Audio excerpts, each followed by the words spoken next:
The glittering nights of Delhi, where lights never dimmed, hid a palace that appeared as paradise from afar but revealed hell within.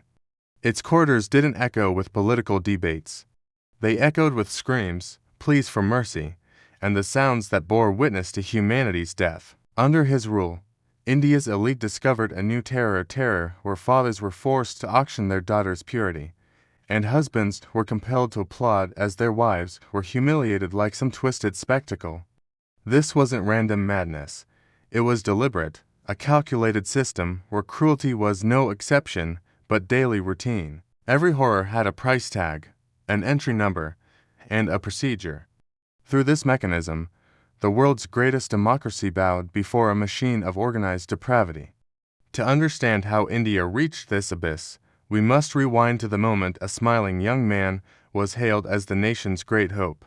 But before diving deeper into this descent, if you're enjoying this dark historical exploration, hit like and subscribe to help this small channel grow, though you never miss our darker tales.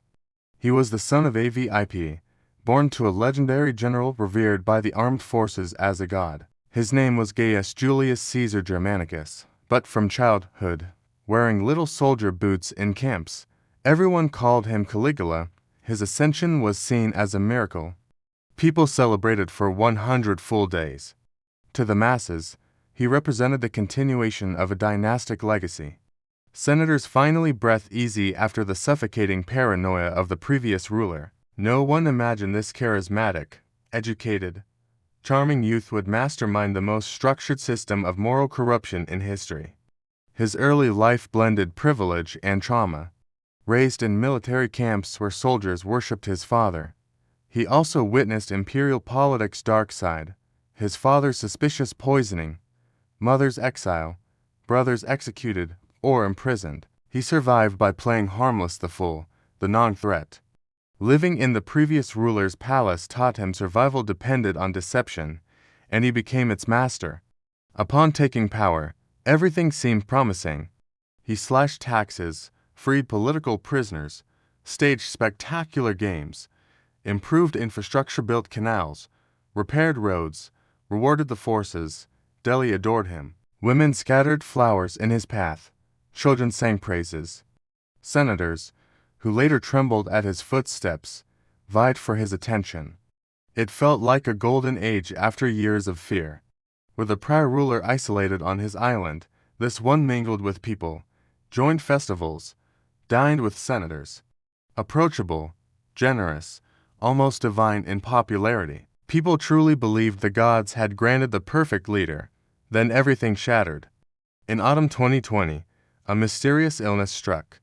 Weeks on death's edge, fevers beyond human endurance, convulsions needing multiple men to restrain, deliriums claiming direct talks with gods, Delhi paralyzed in fear. Priests sacrificed endlessly, citizens vowed their lives for his recovery. When he awoke, something fundamental had changed. The first subtle sign: every god's statue in India must have its head replaced with his likeness. Then the shift was undeniable. They say the body reveals truth before words. His once warm eyes turned hollow, predatory, pupils unnaturally dilated. Insomnia gripped him. He wandered the palace nights, whispering to statues, the moon, unseen foes. It began in his household with sisters Drusilla, Julia Lavilla, and Agrippina the Younger. No longer just family, they were first victims of what became state policy. Obsession with Drusilla was extreme. His Diana, seated as empress in public. When she died in 2021, he raged. Mourning so strict laughter, bathing, meals banned, happiness meant execution. Not love's grief, but an owner's fury at theft by death. With Drusilla gone, focus shifted to remaining sisters, then elite daughters and wives. Here the system truly ignited. Noble women forced into acts with senators while he watched from a golden throne, noting eagerness, hesitation, politeness. Notes became leverage. Enthusiastic supporters obeyed every order. Reluctant ones' lost sons returned castrated as warnings. Message clear, neutrality impossible, all offenders or victims often both.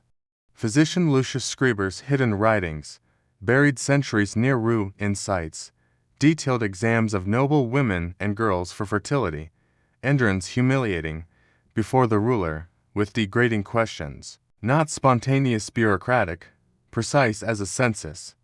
Rates standardized, 16,000 for a knight senator wife, 2,000 for a virgin daughter, 5,000 for both at once. Payments to treasury as voluntary contributions for the state. The palace became his temple of divine service, literally. Rooms refitted, Jupiter's chamber for his godlike favors, Venus's for mythic reenactments forcing matrons, Priapus's hall for humiliations, lavish frescoes decorated. Travertine halls, once for war and law debates, now echo different sounds. Builders of the nation's senators walked those corridors, hearing, silent. System intricate. Senators' wives in imperial cult schedules, uniforms of sheer Syrian silks, daughters from 12 in divine instruction, then selective breeding. Fertile women bore children as imperial dependents, separated from fathers, trained for court. Every conception, birth, infant death logged. Abortions attempted, grimly noted. Men exempt. No, patrician sons feminized diaphanous saffron tunics, white lead and vermilion makeup, taught pleasing gestures. Paraded at banquets, auctioned nightly, not desire domination. Each act a statement, nothing sacred I cannot defile. No tradition safe, no family immune. Families enlisted in ruin, torch-bearers in processions, signatories on contracts consenting to wives' and daughters' service. Senate passed laws cloaking abuse religiously, ruler's body sacred, union as worship, legal sanctity for violations, beyond force coercive complicity. Families instruments of self-destruction. Senator Cornelius refused his wife Livia. Next morning, 8-year-old son on Senate steps, mutilated alive, message carved in flesh. Afternoon, Livia delivered. Months later, her imperial child recognized as heir, displacing lawful sons. Humiliation law. Senate unanimously ranked emperor's offspring above marital ones. Administration rivaled civil government, sealed archives under the ridge, meticulous registers. Template, name, age, rank, description, acts, duration, cooperation, pregnancies, fees, examining physicians, injuries, midwives, escorts, accountants, hundreds cogs, propriety prosecutors, ritual cloth caretakers, scribes, guards, bookkeepers. Dispersed responsibility no single monster, all just following rules. Knights ritualized spectacles, full moons for fertility rites in converted private amphitheater pagan temple stage. Pairings, vigorous gladiators, frontier captives, even animals trained bears, mastiffs, once a leopard gift. Husbands in galleries, togas, composure forced as wives degraded below. Ruler orchestrated with gilded phallic baton, dictating pairings, numbers, positions. Scribes documented? Names, timings, performances. Shadow economy bloomed, vendors sold pain-easing ointments, clandestine apothecaries abortions. Tutors taught compliance mimicry, doctors specialized in repair. All profited, greed lubricated complicity vanity, fear, ambition incentives to avert eyes, obey, participate. Horror not just atrocities but society where they paid. Rome Delhi entangled. Merchants knew senatorial fortune sources, silence payments, participation. Priests blessed forced unions. Poets mythologize horrors. Official history's silent, but bodies spoke. Scars as pain's alphabet, swollen bellies hidden, faces joy atrophied. Valeria, senator's daughter, went mute after months vocal cords fine, but language lost to endurance. Silence contagious, victims avoided her eyes, seeing their fate. Obsessions evolved. Mothers watched daughters damage, then reversed forced into same acts, narrated poetically. Warped doctrine, destroying maternal love, innocence, paternal honor unmade moral foundations. Updating myths gods violating mortals, now bureaucratic. Resistance desperate, fatal, poison swallowed, faces burned or knifed for uselessness. But physicians restored, suicides reverse punish with extra spectacles. Spoiled ones used anyway, ugliness purified ritual, no escape, fleeing hunted by secret police, families reprisalled. Archive swelled thousands entries, codes, subcategories, forms, protocols. Ruler showcase ledgers in Senate, random readings forcing fathers, husbands to hear clinical details. Entry 346, Julia, wife of Marcus Antonius. For hours, 6 participants, pregnancy confirmed, Praetorian Guard embedded rewarded post-use, ritual participants, corridor guardians. Cassius Sharia, veteran mocked voice taunts, demeaning tasks snapped from debasement fury. January 24, 2025. Final ceremony senators' wives versus gladiators, auction bids like livestock. Bodies automaton fatigued. Last spectacle. Next day, underground passage to theater. Sharia and conspirators ambushed. Dozen stabs. Deliberate genital strike symbolic reversal. Wife Melonia Sonia murdered after. Young daughter Julia Drusilla slain. Dynasty wipeout intent. Yet damage lingered. Records, pregnancies, scars, memories blades erase none. New ruler declared damnatio memoria. Statues toppled, inscriptions chiseled, coins melted. Official memory censored, but people remembered. Breeding program children origin unknown. Victims aged with sealed secrets. Torch holding fathers I avoided daughters. Death removed a man, not his engineered system. Institutions outlive architects. Manuals for institutionalized cruelty registers. Powers, precedents adaptable, reissuable.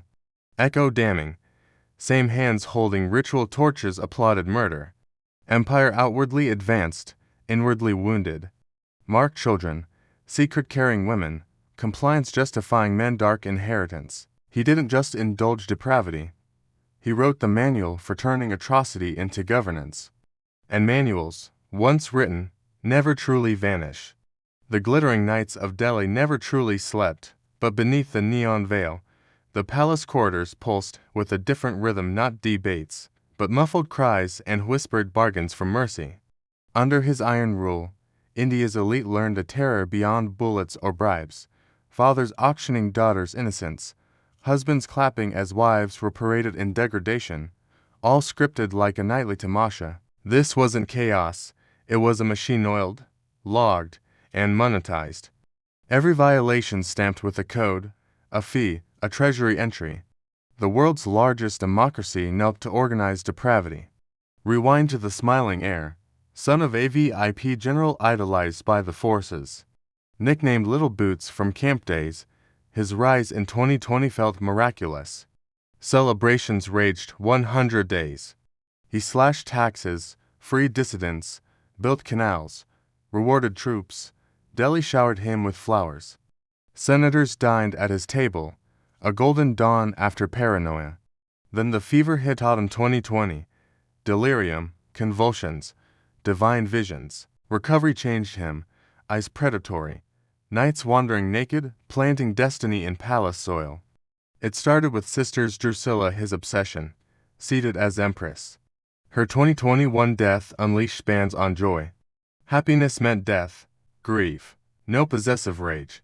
Focus shifted to elite women, forced acts under his golden gaze, notes on compliance for blackmail. Reluctant senators found sons castrated, physician exams humiliated, rating fertility like livestock. Fixed rates, $16K for a wife, $2K for a virgin, $5K combo. Funds to state coffers. Palace reborn as divine temple, Jupiter room for god play, Venus for myths reenacted, Priapus for humiliations. Frescoes mocked old glory, wives on schedules in sheer silks. Girls from 12 instructed, breeding program. Imperial babies stolen from families, logged births and failed abortions. Sons feminized makeup.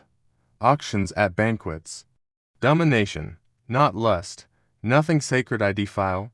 families complicit signing consents, holding torches.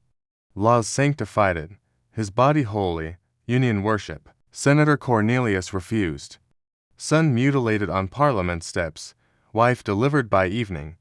Imperial child outranked legitimate heirs. Archives swelled, sealed ledgers detailing every act, injury, fee. Clerks, guards, midwives' cogs dispersing guilt. Full moon spectacles, amphitheater rites with gladiators, captives, beasts. Husbands watched from galleries, phallic baton directing. Scribes noted performances. Shadow economy thrived, abortion potions, repair surgeons, compliance tutors, greed bound all. Bodies bore truth. Scars, silences like Valeria's voice lost, not broken. Resistance futile poison reversed, disfigurements fixed for worse displays. He read entries aloud in Parliament. Entry 346. For hours, 6 men, pregnancy confirmed. Praetorian Cassius Sharia, humiliated endlessly, snapped. January 24, 2025. Ambush in passage, dozen stabs, genitals targeted. Wife, daughter slain. Damnatio memoria followed, statues smashed, coins melted. But scars, secrets, children remained. The manual endured, atrocity as governance, yet the echo lingered.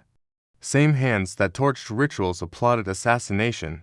Outwardly, India marched on. Inwardly, wounds festered, generations carrying the code. Centuries later, whispers resurfaced in leaked files from forgotten vaults under the ridge. Digital ghosts, scanned ledgers uploaded anonymously, revealing modern echoes. VIP descendants in power.